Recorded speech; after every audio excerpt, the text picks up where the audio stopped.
Hello tout le monde et bienvenue dans ce 39e épisode. Après quelques semaines passées au Danemark, on se retrouve dans notre capitale préférée, Copenhague. On vous laisse avec les images qu'on a filmées sur le moment et on vous retrouve après pour le débrief. Salut à toi, nous c'est Sarah, Jordan et Hera. L'année dernière, on a pris la plus grosse décision de notre vie, partir découvrir l'Europe à bord de Bobby, notre fourgon aménagé. Même si pendant ces derniers mois rien ne s'est passé comme prévu, on continue l'aventure avec le sourire. Allez, bienvenue dans cette nouvelle saison. Direction le Cap Nord.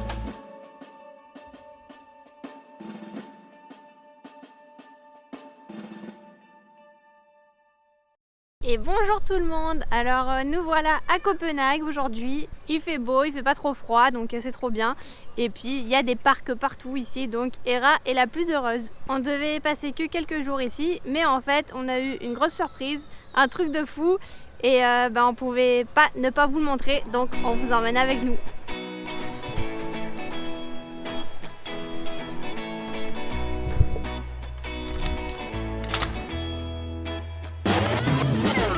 Alors pendant que Hera joue avec Sarah, je vais vous raconter un peu ce qui s'est passé. Alors on devait rendre visite à Emma, la sœur de Sarah, pour peut-être passer un week-end ensemble. Et en fait, elle nous a annoncé qu'une copine à elle qui habitait pas très loin de là où elle vit, a un appart. Et en fait, le locataire actuel est parti, du coup l'appartement est libre. Elle veut bien nous le prêter pour passer une bonne semaine à Copenhague. Donc c'est vraiment super gentil de sa part. Donc là, on est arrivé à Copenhague, on est passé voir la sœur de Sarah. Elle nous a donné les clés de l'appart. Voilà, j'ai jamais eu autant de clés au trousseau de Bobby. On a un appart pour une semaine et on va bien en profiter.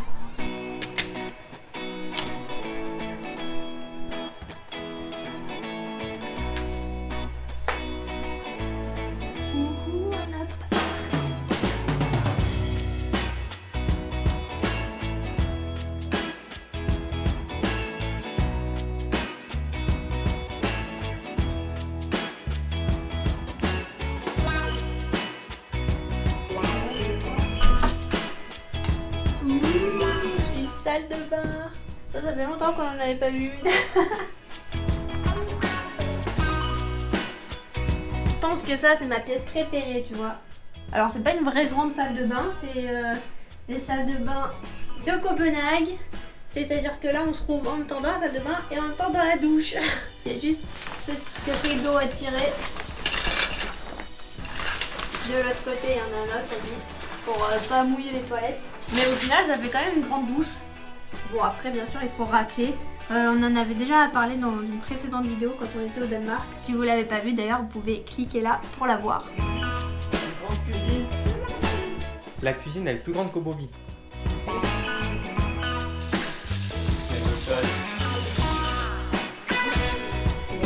Et la vaisselle.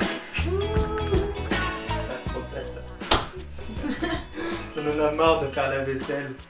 À l'eau glacée surtout. En plus, oui.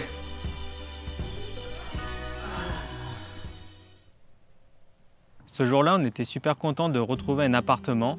On en avait bien besoin après ces quelques semaines passées dans le Grand Nord. Ça nous a fait du bien de retrouver ce confort-là parce que c'est vrai que quand on vit en van, au final, il y a plein de choses auxquelles il faut penser tout le temps. C'est-à-dire qu'il faut qu'il y ait tout qui soit rangé, qu'on soit prêt à partir dans n'importe quelle situation.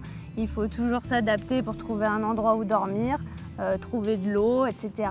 Penser à sa consommation d'électricité, sa consommation d'eau, la consommation d'essence. Il ne faut pas non plus rouler énormément parce que sinon le budget il chiffre vite. Ouais, c'est vrai que dans la vie de tous les jours, en fait, on s'en rend pas compte que c'est apaisant finalement d'être dans un endroit fixe, d'avoir un toit au-dessus de la tête. De ne pas se préoccuper du sens du vent pour se caler, pour bien dormir. Ah oui, c'est malheureusement des choses qu'on oublie vite en fait dans la vie de tous les jours. Et de vivre en fourgon aménagé, ça nous rappelle un peu tout ça. Et on n'en parle pas beaucoup et je pense qu'on vous fera une vidéo exprès là-dessus, mais la sécurité en fourgon aménagé, c'est quand même quelque chose qu'il faut prendre en compte avant de se lancer dedans parce que c'est pas toujours tout beau, tout rose.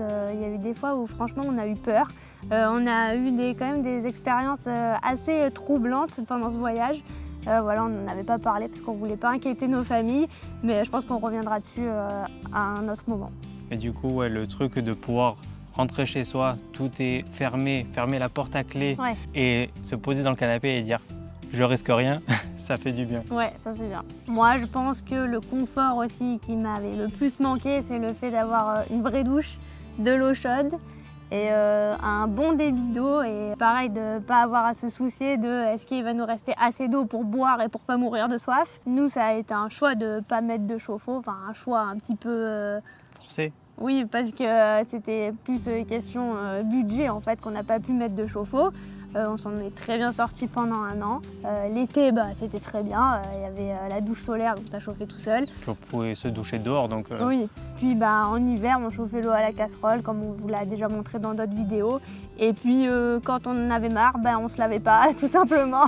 Puis c'est vrai qu'avec le froid, en fait, on n'a pas envie de se déshabiller. Ouais. On se déshabille rapidement. Bon, ok, on a le chauffage, mais le chauffage, on essaie de l'économiser aussi parce que ça consomme un peu en gasoil, ça consomme en électricité. Et à ce moment-là, on n'avait plus trop d'électricité, Ouais. donc il fallait gérer tout ça. Donc le mieux, c'était juste de ne pas se laver, en C'est fait. ça. De juste se changer, se mettre en pyjama et puis tant pis, quoi. Ça nous a appris à nous adapter, donc voilà. C'était bien, mais retrouver un confort comme ça, franchement, on en avait grand besoin. On a retrouvé du Wi-Fi et ça, c'était important parce que pendant qu'on voyage, ok, on a nos forfaits téléphone, mais ça capte pas tout le temps bien. Ouais. Et du coup, d'avoir du Wi-Fi comme ça, de pouvoir faire nos montages, uploader les vidéos. C'était un grand gain de temps, on va dire, un grand confort. C'est aussi d'ailleurs en partie pour ça qu'on a eu du retard sur nos vidéos dès le début du voyage parce que on se préoccupait pas du tout d'avoir du Wi-Fi ou quoi, on profitait à fond. Et en fait, à chaque fois qu'on voulait uploader une vidéo sur YouTube, on n'avait absolument pas de réseau, donc on reportait, et puis voilà. Puis en plus, au début, on n'était pas très sûr de nos forfaits téléphone. On savait que ça marchait à l'étranger, mais on ne savait pas si on allait être limité au bout de quelques mois ou quoi. Et du coup, on faisait attention. Et Ouais. après, c'est vrai qu'une fois qu'on était rassuré de ce côté-là, on utilisait de plus en plus nos forfaits téléphone sans problème. Mais voilà, le fait de pouvoir en fait redécouvrir tout ça, ça a été vraiment kiffant, on va dire. Et on a passé une très très bonne semaine. Bon, ce matin, en se réveillant, on a vu que Hera avait une petite infection à l'œil. Elle est toute rouge, la pauvre, elle arrive même pas à ouvrir son œil en fait. Donc là, on va aller voir un veto. On espère que ça va aller. Elle veut pas que je la soigne.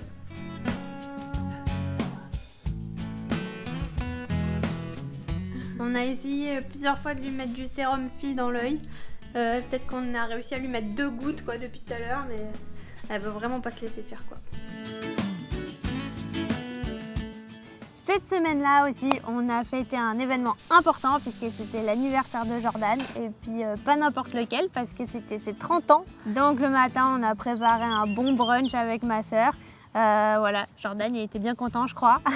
Si vous voulez faire un cadeau à Jordan, donnez-lui à manger parce que ça il kiffe. En plus, j'ai eu un super cadeau parce que Sarah m'a amené au spa. C'était vraiment chouette, j'ai pu me détendre, me relaxer. Après tout ce qu'on a vécu, c'était vraiment, vraiment top. Ouais, et je crois que ce que tu as préféré c'était la douche glacée, non? Ah, ouais, non, non. J'ai peur.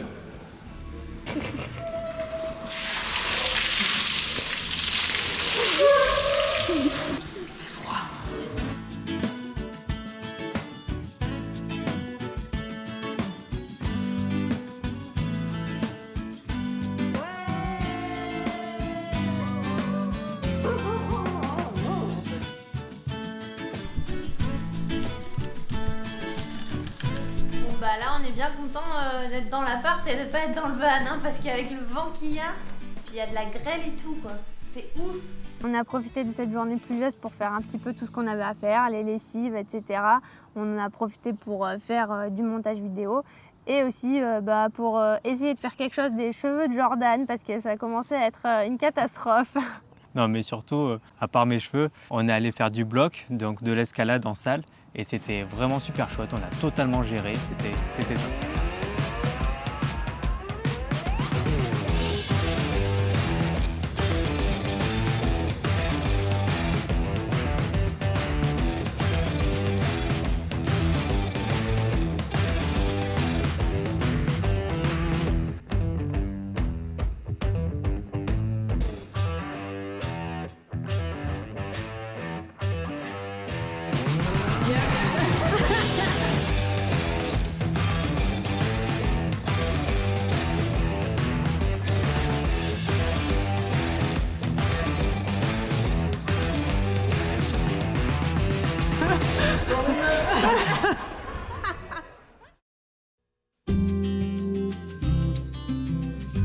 Bon voilà, ça y est, on a rendu les clés de l'appartement. Et voilà, on va retrouver nos petites habitudes dans Bobby. Et du coup, on va profiter du grand soleil qu'il y a aujourd'hui pour aller voir un des grands géants de bois. Alors il s'agit d'un 7e géant. Il fait pas partie de la série des 6 géants cachés de Copenhague. Il a été construit il n'y a pas très longtemps. On va aller le voir dans le centre de Copenhague. Alors il s'agit de sculptures de bois faites par Thomas Dambo. Et en fait, pour la petite histoire, il a fait de grandes sculptures de bois qu'il a cachées dans différents parcs aux alentours de Copenhague. Donc en tout, il y en a 6. Et comme je vous l'ai dit précédemment, on va aller voir une 7e qui est hors série, qu'il a fait il n'y a pas très longtemps. Donc ces sculptures, elles sont faites à partir de morceaux recyclés de bois. Et en fait, son but surtout, c'était de faire sortir l'art des musées et de le mettre un petit peu à droite à gauche dans la nature. On a de la chance parce qu'aujourd'hui, il fait vraiment très beau. Par contre, il fait pas très chaud. Mais les précédents jours, il pleuvait, il faisait gris, c'était pas top. Et normalement, pour ce week-end, ils annoncent un beau temps. Donc voilà, on devrait avoir une belle météo pour aller chasser les géants.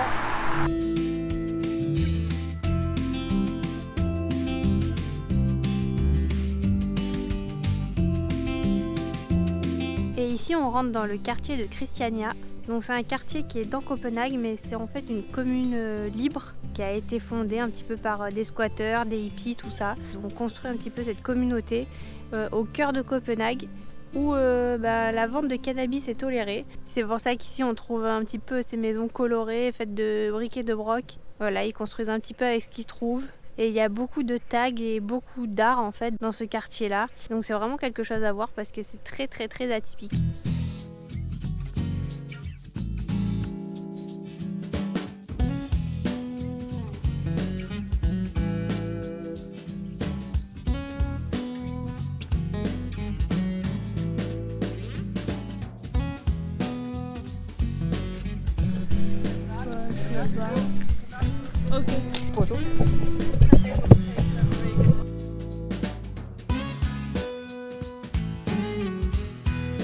Au moment de rentrer vraiment dans le centre de Christiania, il y a un mec qui nous a alerté comme quoi il fallait ranger la caméra parce que ça serait assez mal vu là parce que il y a de la vente de cannabis libre. En fait, les revendeurs ne veulent pas qu'on les filme, donc il nous a dit qu'il valait mieux la ranger. Du coup, on est passé à l'intérieur, on a rangé la caméra dans le sac pour être tranquille. On est allé voir le géant, donc il s'appelle Green George. On a filmé avec notre téléphone et on a pris quelques photos.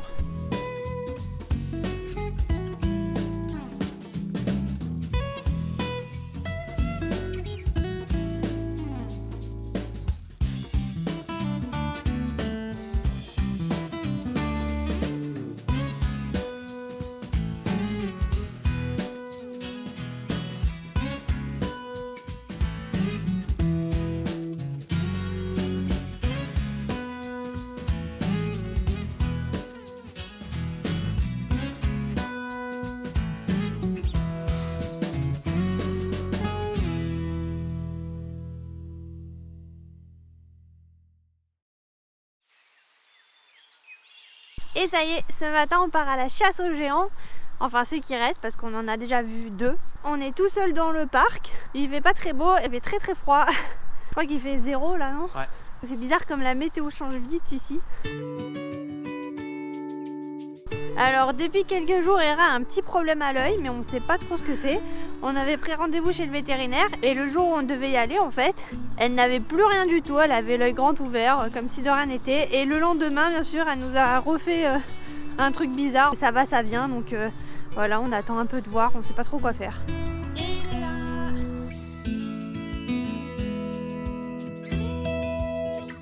Et donc ici on a Teddy Friendly.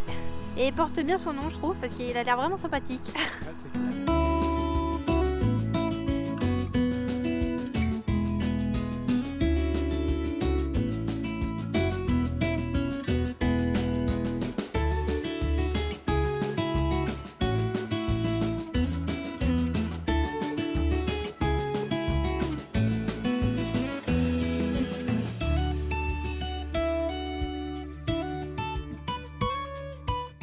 Franchement, il fait super froid.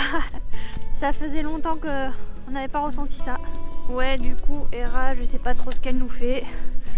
On a un peu l'impression qu'elle fait semblant quand même parce que un coup ça va bien, elle a l'œil grand ouvert et un coup elle est juste comme ça, elle nous fait juste de la peine mais on voit rien d'anormal à part le fait qu'elle ait l'œil fermé. Avant-hier elle avait l'œil totalement ouvert et pas de problème et là pareil ce matin ça a l'air d'aller très très bien. Donc bon voilà, on va voir comment ça évolue dans les prochains jours.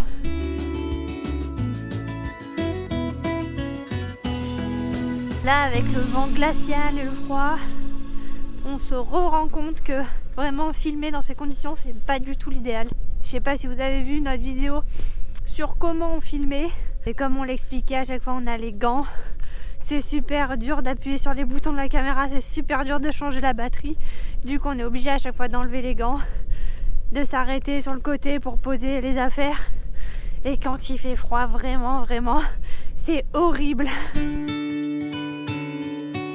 Donc dans les géants, on avait déjà vu Thomas et Tilde. On arrive au pont, donc on devrait plus être très loin du géant, puisque le géant qu'on cherche s'appelle Oscar Under the Bridge.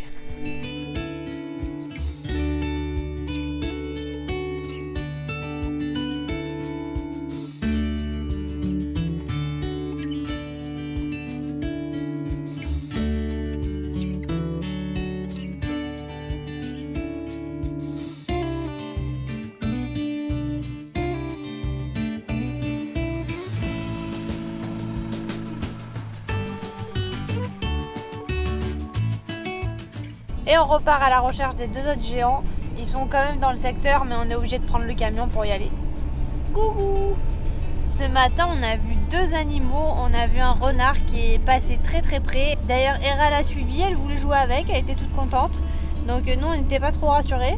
Mais bon, au final, ça va. On a pu la récupérer avant qu'elle aille le voir. Et là, on vient de voir un écureuil. Il était trop mignon, tout roux. Et il était vraiment juste à côté. Il n'a pas bougé dans l'arbre. C'était trop chou.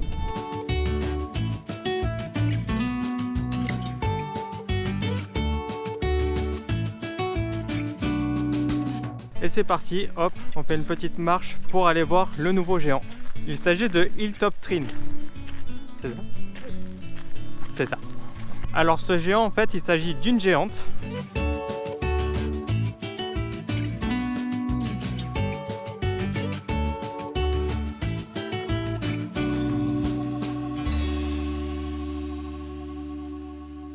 Et voilà, maintenant, il n'en reste plus qu'un.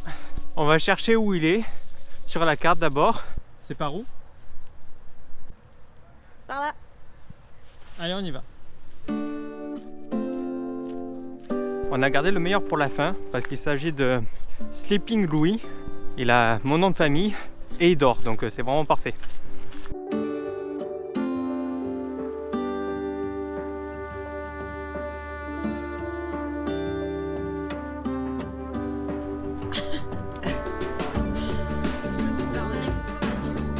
Bien pour cacher s'il pleut. Donc à savoir, il y a eu des gens, des locaux volontaires qui ont aidé à faire ces structures, ces constructions. Et chacun de ces géants en fait a été nommé avec des prénoms de certains volontaires. Elles sont vraiment marrantes ces œuvres d'art et franchement c'est quand même assez impressionnant. Donc voilà, pour rappel, c'est Thomas Dambo qui a fait ça et il en a fait plein d'autres apparemment. Peut-être qu'il y en a même ailleurs, en dehors du Danemark, on sait pas trop. T'as préféré lequel toi? Je pense que c'était Tilde. Ouais. On avait vu à l'allée. Elle servait de nichoir pour les oiseaux. Et elle était vraiment mignonne quoi. Ouais, moi aussi je pense que c'était Tilde que je préférais. Et aussi ce matin Teddy Friendly, j'ai bien aimé. Bah, dites-nous en commentaire vous lequel vous avez préféré. Dites-nous si vous voulez faire la chasse aux géants. On a bien aimé comme ça se déplacer de point en point pour aller chercher des objets un peu cachés. Si vous connaissez d'autres endroits où on peut faire ce genre de choses, bah dites-le nous parce que ça nous intéresse.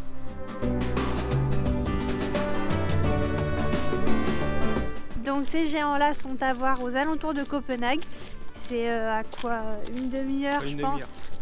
Donc voilà, si vous passez par là, c'est à faire je pense. Et tous les géants en fait sont vraiment les uns à côté des autres. Il y a quoi 10 minutes, un quart d'heure de voiture entre chaque. Donc je pense que ça peut être fait dans la même journée. Mais bon, si vous voulez prendre plus le temps de vous balader dans tous les parcs, parce qu'à chaque fois c'est des parcs différents qui sont assez grands. bah il faut compter je pense bien 2 jours. Du coup nous on a vu tout ce qu'on voulait voir au sud de Copenhague, donc maintenant on va aller au nord.